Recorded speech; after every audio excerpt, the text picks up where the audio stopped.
Assalamualaikum warahmatullahi wabarakatuh. Selamat siang semuanya.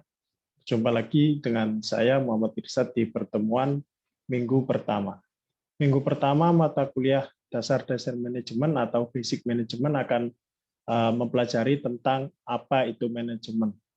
Ya, benar. Manajemen merupakan kata yang berasal dari bahasa serapan bahasa Inggris, manajemen, dan ketika kita definisikan, saya kira kalian sudah bisa memahami, kalian sudah melakukan di kehidupan sehari-hari, dan ketika memang fungsi manajemen ini dikaitkan dengan industri pariwisata yang kalian pilih di prodi ini, pariwisata, maka manajemen ini akan memiliki fungsi yang erat kaitannya ketika kalian nantinya akan bekerja dan beraktivitas di industri pariwisata. Nah, mungkin untuk pengantarnya tidak terlalu panjang, kita mulai saja di materi apa itu manajemen.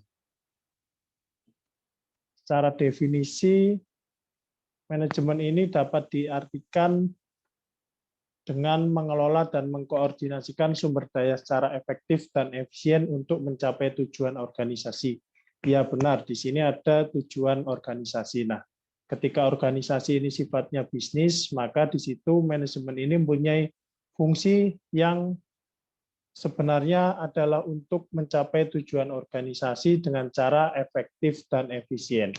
Mengelola dan mengkoordinasikan ketika kita kaitkan dengan saya berikan contoh ketika dalam biro perjalanan wisata kita akan menghandle tamu. Saya berikan contoh juga tujuannya adalah Bromo, maka Bromo menawarkan aktivitas yang ketika matahari terbit itu akan secara waktu kan pasti menunjukkan bahwasanya matahari terbit itu di pagi hari. Maka wisatawan yang kalian handle atau yang kalian bawa ke Bromo pasti sebelumnya sudah harus ada di sana. Nah, di situ akan kalian terapkan fungsi dari manajemen itu, mengelola dan mengkoordinasikan ketika kalian menjadi guide, ketika kalian menjadi perencana aktivitas wisata di dalam sebuah biro perjalanan wisata, berarti di situ kalian harus mengelola aktivitas wisatawan itu untuk menyaksikan atau mungkin melakukan aktivitas di Bromo itu dengan menyelesaikan waktu yang memang menjadi atraksi utama, matahari terbit. Definisi yang kedua, serangkaian aktivitas yang sedang berlangsung dan saling terkait dalam menyelesaikan sesuatu secara efektif dan efisien dengan dan melalui orang lain. Nah, di sini ada dua kata, serangkaian aktivitas. Maka di situ ketika manajemen ini merupakan sebuah aktivitas, maka itu akan dirangkai dengan aktivitas lainnya sehingga saat berlangsung dan terkait dengan aktivitas lainnya, di situ juga pasti ada tujuannya dalam menyelesaikan sesuatu. Lagi-lagi ada dua kata kunci, secara efektif dan efisien, dengan dan melalui orang lain. Maka di sini ada kebutuhan orang lain yang termasuk dalam definisi pertama adalah sumber daya, dan saya kira sumber daya ini akan kalian ketahui nantinya ketika masuk di pertemuan minggu-minggu selanjutnya. Dengan begitu, di sini ada kata efektif dan efisien. Maka kalian juga harus tahu sebenarnya efektif dan efisien ini dalam definisi artinya bagaimana.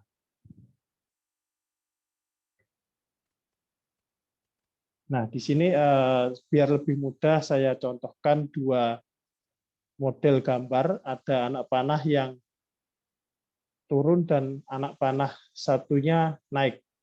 Di situ saya kira saya sudah menjelaskan dengan mudah. Ketika arah panahnya turun berarti di situ efisien, dan arah panah naik di situ berarti efektif. Nah, efisien ini secara definisi melakukan hal yang benar atau mendapatkan hasil maksimal dari masukan, dan yang efektif melakukan hal yang benar atau menyelesaikan aktivitas sehingga tujuan organisasi tercapai. Nah, ketika arah panahnya turun berarti hal apapun itu akan ditekan sehingga di situ sifatnya akan menjadi efisien. Contohnya anggaran, ketika memang itu dibutuhkan untuk menekan pengeluaran, maka aktivitas yang dilakukan atau mungkin secara definisi di situ pasti akan berkaitan dengan efektif yang arah panahnya naik atau mungkin tujuan organisasi tercapai. Dengan begitu, efektif dan efisien saya kira tidak perlu didebatkan panjang, ini saling terkait dan tujuannya adalah untuk menyelesaikan sesuatu dengan efektif sehingga tujuannya tercapai. Nah, tujuan ini saya kira ketika sifatnya ada di dalam organisasi, maka di situ banyak sekali faktor yang saling terkait untuk memberikan manfaat berupa manfaat dari efektif dan efisien. Manfaatnya ketika tujuannya adalah untuk mendapatkan keuntungan sebesar-besarnya, misalnya kita kaitkan dengan organisasi pariwisata, mendapatkan jumlah kunjungan wisatawan yang banyak, maka bisa efisiensi ini bisa dilakukan dengan misalnya memasarkan melalui media sosial yang saya kira jangkauannya lebih luas daripada memasarkan melalui media konvensional seperti brosur. Nah, itu salah satu contoh efisien dan efektifnya saya kira sama, tidak ada yang membedakan. Tujuannya adalah untuk produk wisata yang kita kelola atau kita coba pasarkan ini mampu dikenal oleh orang secara luas. Nah, tadi saya sudah memberikan contoh efisiensi dan efektivitas di organisasi pariwisata itu seperti apa. Nah, untuk pertanyaan yang pertama ini, tolong berikan contoh efisiensi dan efektivitas dalam organisasi, khususnya pariwisata, di luar contoh yang telah saya berikan. Lanjut, selanjutnya organisasi ada untuk mencapai suatu tujuan. Seseorang harus mendefinisikan tujuan tersebut dan menemukan cara untuk mencapainya. Saya kira manajemen ini berkaitan dengan selain menempel pada individu masing-masing, manajemen ini juga pastinya merupakan manfaat dari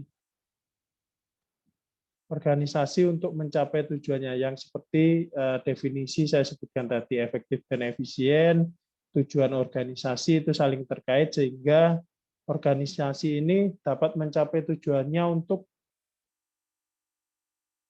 memperoleh misalnya organisasi bisnis, berarti di situ akan ada pastinya tujuan utamanya adalah memperoleh keuntungan yang sebesar-besarnya sehingga modal yang dikeluarkannya setidaknya terpenuhi dengan pengeluaran yang dilakukan untuk memasarkan produk wisata. Nah, di situ ada kalimat seseorang harus mendefinisikan tujuan tersebut dan menemukan cara untuk mencapainya. Sehingga di situ saya kira perannya adalah seseorang harus mendefinisikan tujuan. Berarti di situ ada pimpinan atau mungkin di level organisasi yang memiliki bisnis itu atau mungkin diserahkan bisnis itu kepada orang lain sehingga di situ pasti ada peran dari manajer dan menemukan cara untuk mencapainya. Nah, ini tujuan organisasi saya kira tidak bisa tercapai dengan langsung begitu saja, pasti di situ ada cara. Nah, caranya pada pertemuan kali ini mungkin kita tidak akan membahas terlalu banyak, tapi caranya ini akan kita bahas dalam satu semester bagaimana peran manajemen ini untuk mencapai suatu tujuan organisasi, karena saya kira paling mudah memberikan contoh adalah organisasi bisnis, sehingga dengan begitu peran dari manajemen ini akan secara maksimal dapat kalian pelajari dan kalian praktekkan. Nah, kalian sudah mengetahui fungsi dari manajemen itu apa, definisi dari manajemen itu apa, coba kita lanjutkan dengan fungsi manajemen itu sendiri. Tadi saya kira sebelum slide ini sudah ada bagaimana untuk mendefinisikan tujuan dan cara untuk mencapainya.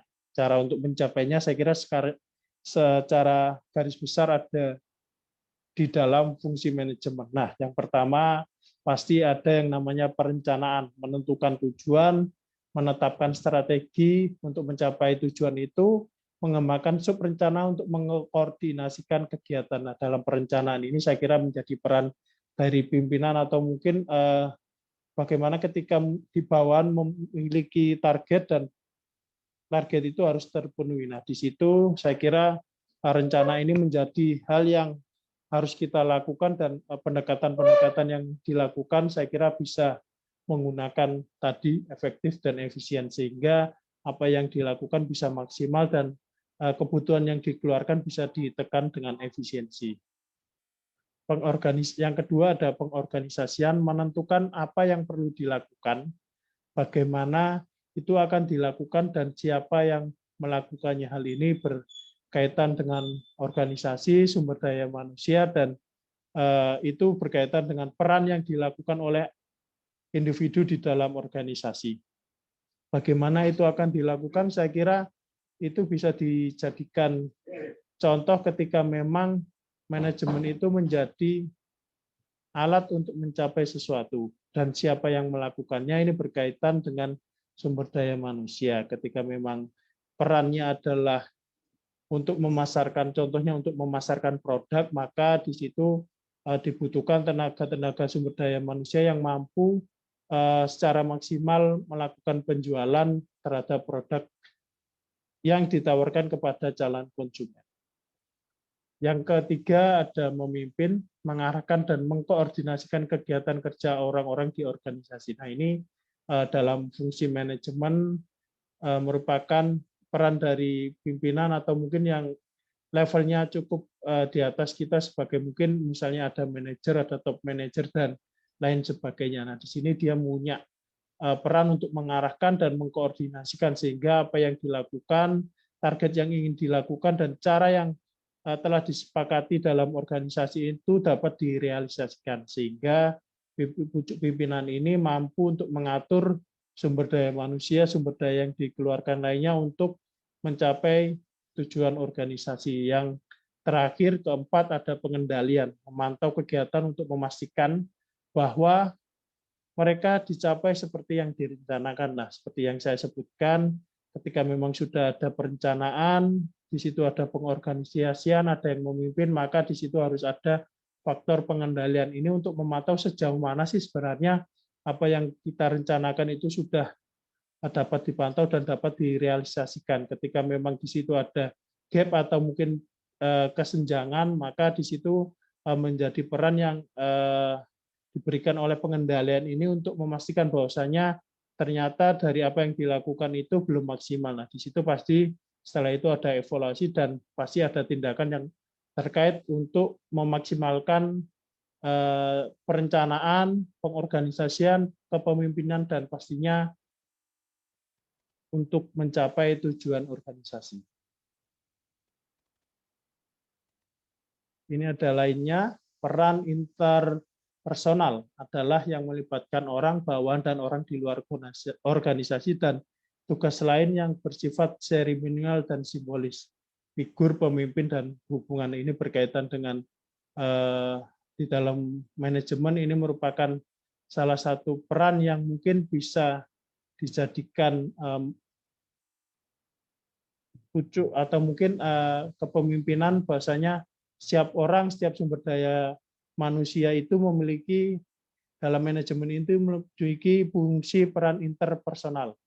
Orang yang melibatkan orang lain, sehingga dengan adanya peran interpersonal ini roda organisasi akan berjalan dan pastinya ini berkaitan dengan figur pemimpin dan hubungan bagaimana menjadi sosok individu atau mungkin sosok manajer yang mampu menjadi figur dalam organisasi, mampu menjadi pemimpin dalam organisasi dan membangun hubungan yang erat dengan bawahannya.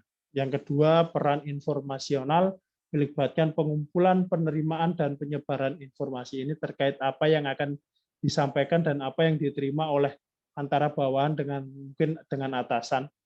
Di situ ada secara definisi atau mungkin secara kalimat bisa diturunkan menjadi beberapa fungsi seperti pengawasan, penyebaran, dan juru bicara. Nah, dalam suatu organisasi saya kira informasi ini sangat penting supaya tidak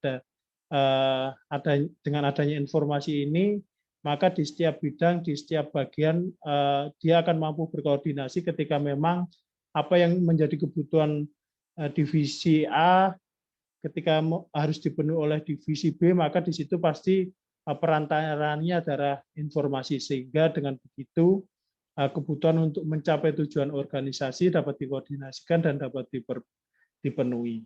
Peran desisional memerlukan pengambilan keputusan atau pilihan. Nah, setelah informasi itu disampaikan sebagai bahan pertimbangan dan lain-lain, orang yang menyampaikan atau pemimpin yang menyampaikan itu membutuhkan informasi yang tepat, maka di situ ada peran desisional atau memerlukan pengambilan keputusan atau pilihan.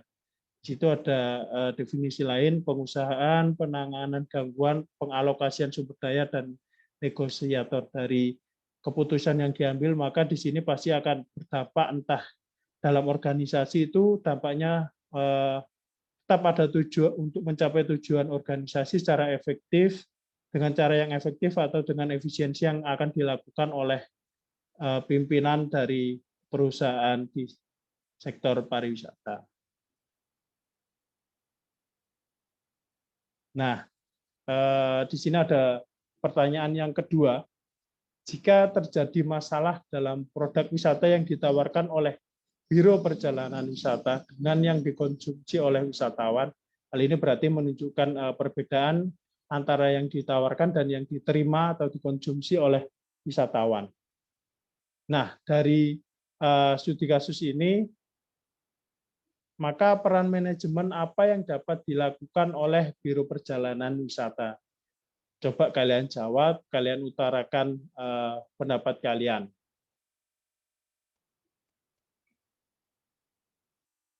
Setelah kalian tahu definisi manajemen, fungsi manajemen itu seperti apa, peran yang dimaksimalkan dalam organisasi manajemen itu seperti apa, kali ini saya akan coba menjelaskan mengenai sejarah dari manajemen.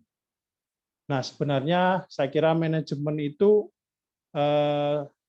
sudah berlangsung berabad-abad ya, karena mungkin kalau kalian percaya di zaman purbakala manusia-manusia primitif itu berburu untuk mencari kebutuhan hidupnya, mereka berburu, dan saya kira berburu pada saat itu dengan kondisi alam yang ekstrim, hewan-hewan yang lebih besar dan lebih tinggi dari manusia zaman purbakala, saya kira di situ pasti ada peran atau fungsi dari manajemen sendiri untuk memastikan bahwasanya mereka pulang mendapat makanan itu dan berhasil menghidupi suku atau mungkin dalam wilayahnya ada beberapa makhluk purbakala. Nah, di situ saya kira juga menjadi bagian dari manajemen, dan yang saya jelaskan kali ini mungkin lebih kepada sejarah manajemen ketika memang sudah ada bukti nyata atau mungkin bukti konkret di buku. Di sini ada 1, 2, 3, 4, 5, ada 5 fase yang dilewati manajemen untuk memastikan bahwasanya manajemen ini menjadi sebuah keilmuan, sebuah ilmu yang menjadi dasar dari segala hal untuk memastikan bahwasanya manajemen ini dapat diterapkan dalam berbagai hal, entah itu sifatnya dalam bidang pariwisata itu untuk memberikan untuk organisasi bisnis yang mencari keuntungan, atau mungkin organisasi yang sifatnya non bisnis atau pemerintahan yang fungsinya adalah memastikan bahwa negara hadir untuk dalam pariwisata sehingga undang-undang yang diamanatkan itu dapat berjalan. Nah, mungkin bisa saya jelaskan dari masa awal manajemen sendiri. Nah, di tahun 3000 sampai 2500 sebelum Masehi, manajemen ini dicontohkan bahwasanya piramida di Mesir ini tidak mungkin dibangun ketika tidak menerapkan fungsi dari manajemen. Nah, ini memerlukan sumber daya manusia yang banyak, sumber daya kebutuhan operasional yang sangat tinggi, dan pastinya memerlukan bahan baku yang sangat banyak juga, sehingga pada zaman itu dengan belum adanya mesin, belum ada alat bantu yang memudahkan pekerjaan manusia, bisa terbentuk segitiga atau mungkin piramid yang banyak, dan saat ini masih kokoh berdiri dan menjadi ikon negara Mesir.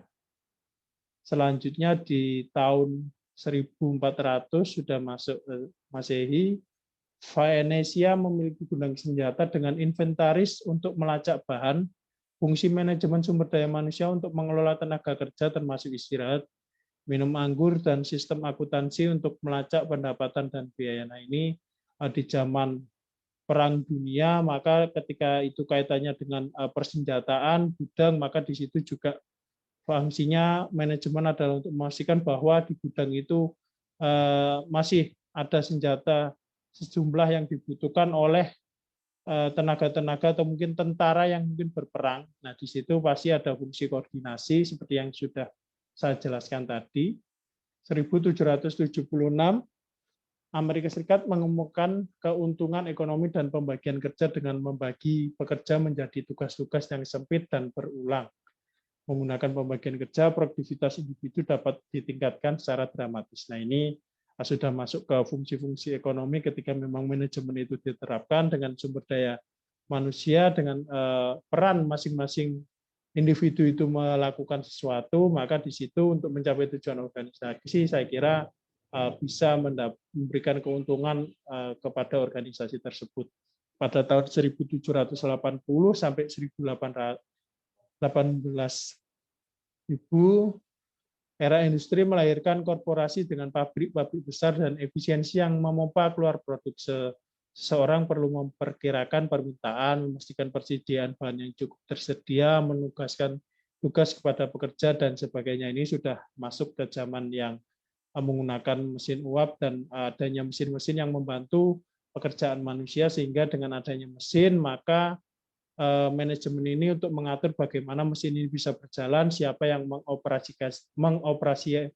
mengoperasikannya, dan tentu saja ketika terjadi kerusakan, siapa yang membenarkan, dan pasti hubungannya adalah dengan waktu.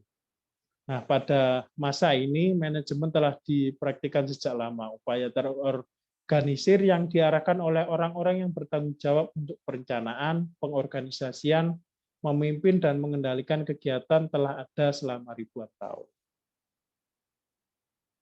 Di masa kedua, classical approach, di tahun 1911 diterbitkannya Principle of Scientific Management yang diterbitkan oleh Frederick W. Taylor. Buku terobosannya menggambarkan teori manajemen ilmiah dan penggunaan metode ilmiah untuk menentukan satu cara terbaik untuk menyelesaikan pekerjaan.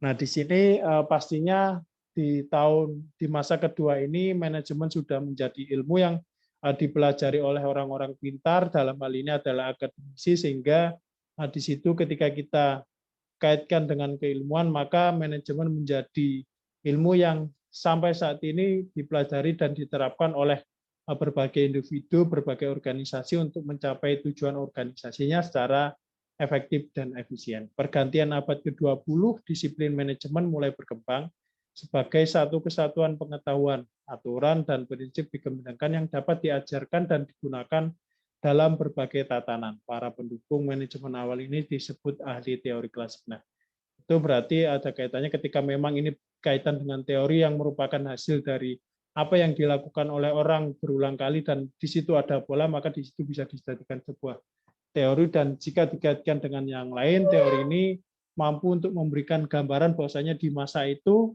di waktu itu juga manajemen sudah menjadi kebutuhan dari manusia. Masuk kepada masa behavioral approach. Sini perilaku terhadap manajemen difokuskan pada tindakan pekerja, bagaimana Anda memotivasi dan memimpin karyawan untuk mencapai kinerja tinggi. Nah, di tahun-tahun ini fokus atau mungkin titik berat manajemen ada pada sumber daya manusia, sehingga merupakan titik balik di mana SDM ini lebih diperlakukan oleh organisasi yang mempekerjakannya secara manusiawi. Nah, dengan adanya perlakuan yang lebih baik, maka di sini ada kaitannya dengan bagaimana memberikan beban kerja kepada manusia itu tidak ada batasannya, dan mungkin apa yang menjadi hak dari manusia itu dapat terpenuhi, misalnya seperti hari-hari libur, mungkin ketika itu dikaitkan dengan wanita, maka di situ ada hari cuti untuk misalnya ketika dia sudah melahirkan atau bagaimana, dan tentu saja ini kaitannya dengan motivasi yang diberikan oleh pemilik perusahaan, pemilik organisasi untuk memastikan bahwa karyawannya ini dapat hidup dengan pekerjaan yang diberikan. Dan di sini pasti ada kaitannya dengan hak asasi manusia, sehingga kewajiban dari perusahaan akan menjadi kewajiban dari perusahaan untuk membayarkan upah yang sesuai dan lain-lain ini harus terpenuhi. Quantitative approach ini merupakan pendekatan dalam berfokus pada penerapan statistik, model optimasi, model informasi, simulasi komputer, dan teknik kuantitatif lainnya untuk kegiatan manajemen. Menyediakan alat bagi manajer untuk melakukan pekerjaannya lebih mudah. Nah, ini terkait dengan kemudahan yang diberikan oleh teknologi ketika memang pada masa-masa Perang Dunia Kedua ini sisa dari perang ini mampu diterapkan di manajemen. Nah, beberapa fungsi ini saya kira dalam organisasi juga sangat penting, seperti halnya ketika memang di situ ada kebutuhan, ada tambahan teknologi, misalnya untuk menganalisis kebutuhan barang yang ada di gudang dengan penjualan yang dilakukan. Nah, maka di situ juga akan menjadi bagian dari peran yang diberikan oleh teknologi dalam manajemen. Mungkin di zaman perang itu digunakan untuk senjata yang ada di gudang itu berapa, dan kebutuhan yang ada di peperangan itu seperti apa. Nah, ketika diterapkan dalam manajemen, maka saya kira di situ juga bisa memaksimalkan fungsi dari manajemen itu sendiri. Masa selanjutnya ada contemporary approach. Zaman ini pendekatan awal untuk manajemen berfokus pada perhatian manajer di dalam organisasi. Mulai tahun 1960-an, peneliti manajemen mulai melihat apa yang terjadi di lingkungan eksternal,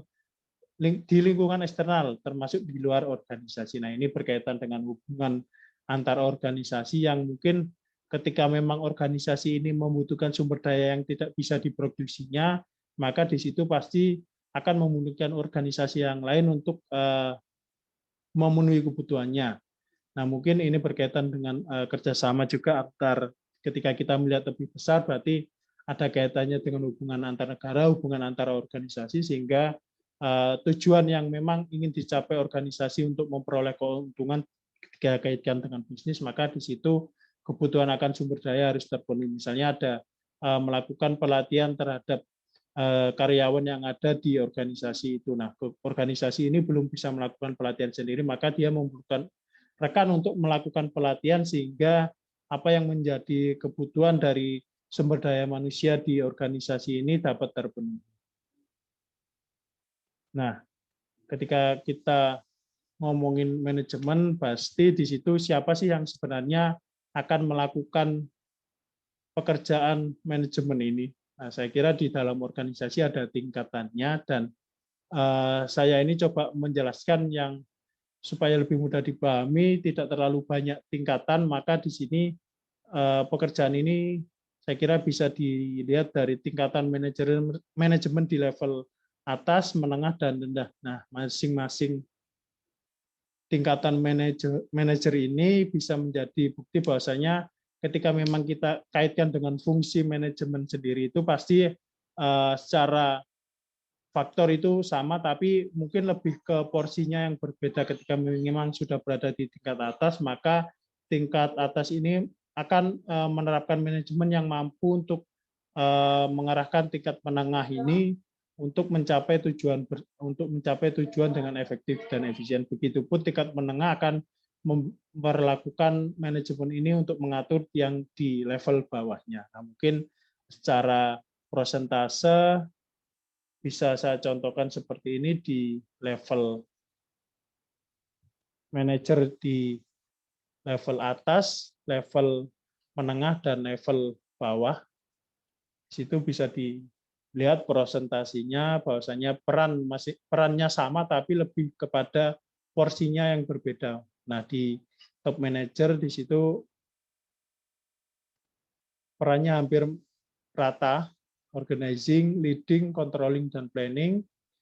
Di middle manager ada titik berat di organizing dan leading, dan di level bawahnya leadingnya lebih besar dari yang lain. Ini pasti berhubungan dengan porsi masing-masing, sehingga ketika kita kaitkan dengan tujuan organisasi, maka manajemen ini mempunyai fungsi untuk dicapai secara bersama dengan peran masing-masing yang telah ditentukan oleh top manager.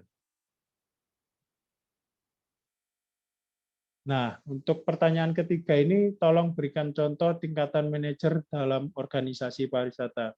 Tolong dicontohkan apapun itu, organisasi pariwisata yang kalian temukan melalui media internet, dan tolong berikan tingkatannya itu seperti apa. Misalnya, Biro Perjalanan Wisata itu dimiliki oleh siapa, itu berarti kan pemilik Biro Perjalanan Wisata. Nah, dia membutuhkan orang lain untuk menjalankan bisnisnya, itu berarti kan ada di level kedua, dan tentunya di level ketiga ada supervisor yang mungkin mengendalikan, misalnya dia memegang jabatan untuk mengkoordinasikan bagian produk wisata. Nah, di situ pasti berarti dia pada posisi di level 3. Ketika kita kaitkan dengan contoh lain hotel, maka di situ misalnya ada GM, General Manager, di situ ada level di bawahnya, dan yang terakhir supervisor. Nah, itu coba kalian cari dan kalian jawab.